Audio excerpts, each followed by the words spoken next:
The markets closing after a day rocked by shaky economic news. But take a look at this. The Dow, the S&P, and the NASDAQ all closing in the green. That comes after news that job growth over the year ending in March has been much weaker than we thought. This really looks like the market's apparently betting that an interest rate cut is even more likely after those revised numbers provided by the Bureau of Labor Statistics showed the economy added almost 1 million fewer jobs than were initially estimated for the year ending in March. This revision proves two things. Number one, the president was right, and this is why we need new leadership at the Fed. And this makes it very clear that President Trump inherited a much worse economy by the Biden administration than ever reported. And it also proves that the Federal Reserve is holding our monetary policy far too restrictive. Interest rates are too high. The Fed needs to cut the rates because of the mess that we inherited from the Biden administration. So she says that. Now, we are living in Trump's economy. We're living under Trump's tariff regime. As you saw, the Trump administration yet again blaming Joe Biden and Jerome Powell. Trump has, of course, threatened to fire Powell because the Fed has yet to cut interest rates. He hasn't followed through on that threat, though, but he did fire the head of the Bureau of Labor Statistics last month after a disappointing July jobs report. Economists looking at those numbers don't see a conspiracy, though. They see a warning. Today, the J.P. Morgan CEO, Jamie Dimon, looked at those same numbers that the White House gets, and he saw it this way. The economy's weakening. Whether that is on the way to recession or just weakening, I don't know, and that just confirms what we already thought, kind of. And I know that's a big revision. They're still spending money. It's a little bit different depending what income set they're coming from. They still have jobs. Now, you just gave a big number, so consumers tend to react to that. So the consumers weaken, confidence weaken, corporate profits still up.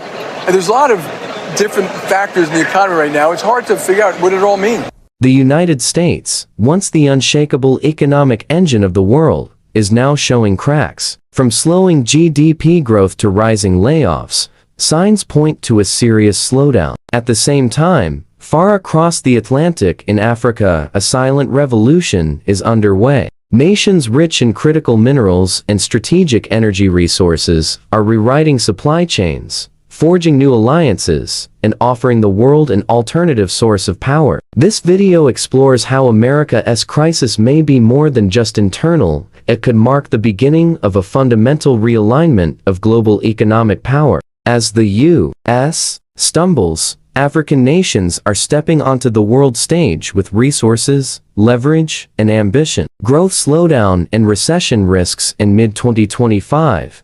Major financial institutions warn the U.S. economy is entering dangerous territory. Forecasts from a leading Wall Street bank projected a contraction of real GDP by around 1% in Q3 2025 and a further 0.5% in Q4. Consumer confidence slid sharply. Recent data shows Americans expressing increasing concern over high costs, uncertain job markets, and economic instability. With income growth barely beating inflation and signs that real wages are stagnating, many households are feeling the squeeze. Jobs market and layoff surge. While headline unemployment rates remain relatively stable, underlying signals point to trouble. Reports show a record-sized downward revision in payroll numbers, nearly 911,000 jobs removed from previously published stats. Across tech, retail, and industrial sectors, layoff counts recently surged to levels not seen in over 2 decades.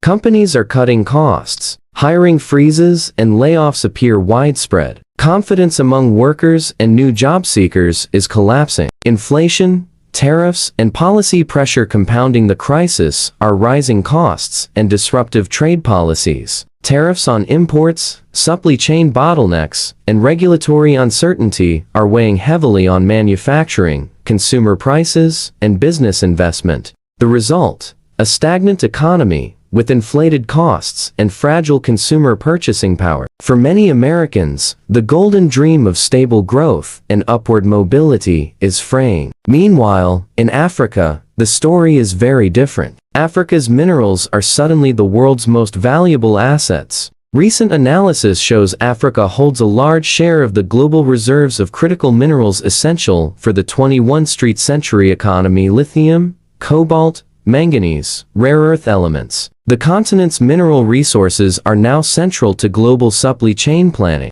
African nations find themselves at the epicenter of a scramble for raw materials needed for batteries, EVs, clean energy infrastructure, and high-tech manufacturing. Countries like the Democratic Republic of Congo (DRC), Zimbabwe, Namibia, and others are emerging as critical suppliers. Their leverage is global, and their decisions now echo in boardrooms from Beijing to Berlin to Washington. But it's not just about mining. Africa's push now is for value-added production, refining, and export independence. No longer passive exporters of raw ore, many African nations demand local processing, refinery construction, and high-level contracts. This shift comes with infrastructure deals. Railways, ports, and export corridors are being developed, often financed or built with Chinese, Asian, or non-Western capital. The new network reduces reliance on Western supply chains and increases Africa's bargaining power.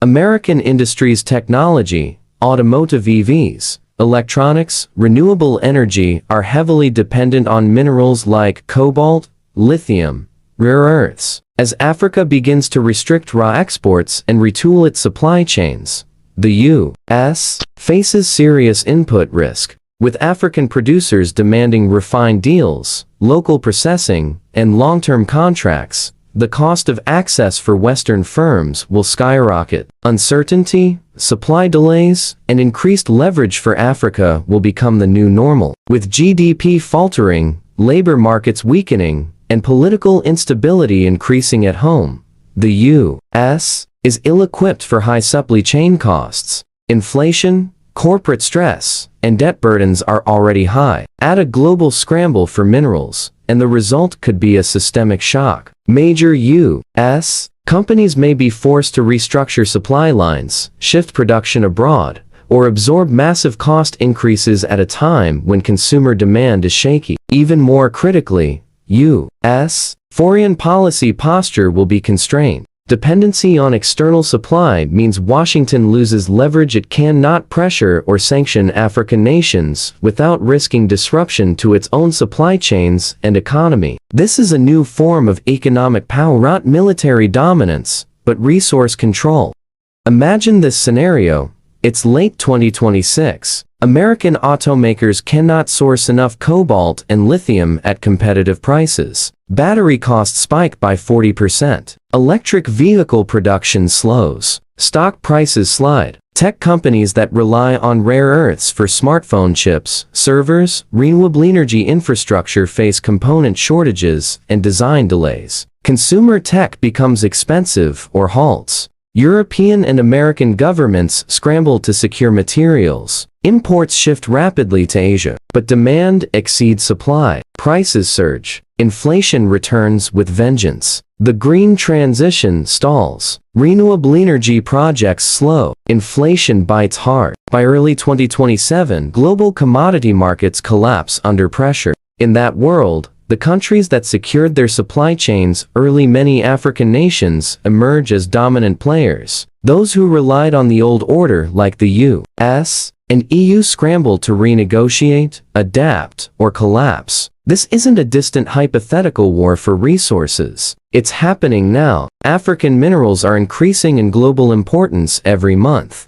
The U.S. economy is showing nerves, warnings from top banking leaders, layoffs, shrinking growth, and consumer stress. Supply chain companies are already diversifying sourcing, not because they plan to, but because they have to. If decision makers in Washington don't react by securing supply chains, forging equitable deals, and understanding that Africa is no longer a periphery, but a power center, America risks losing more than profit. It risks influence. It risks dominance. It risks relevance. The 20th century was shaped by military alliances, industrial wars, and colonial-era extraction. The 21st century, or at least its next 2 decades, will be shaped by resource leverage, supply chain control, and geopolitical balancing. As America stumbles under economic pressure, Africa is rising with minerals, strategy, and new alliances. It is no longer a matter of whether Africa becomes powerful, but when the world realizes it already is powerful. If you want to prepare, understand this. Control of minerals is not a commodity anymore. It is the currency of influence. The future will not be written by debt alone. It will be written by resource strategy. If you found this video insightful, subscribe, because this story is just beginning. The struggle for resources, industry, and global power has started the second chapter, and Africa is already holding the pen.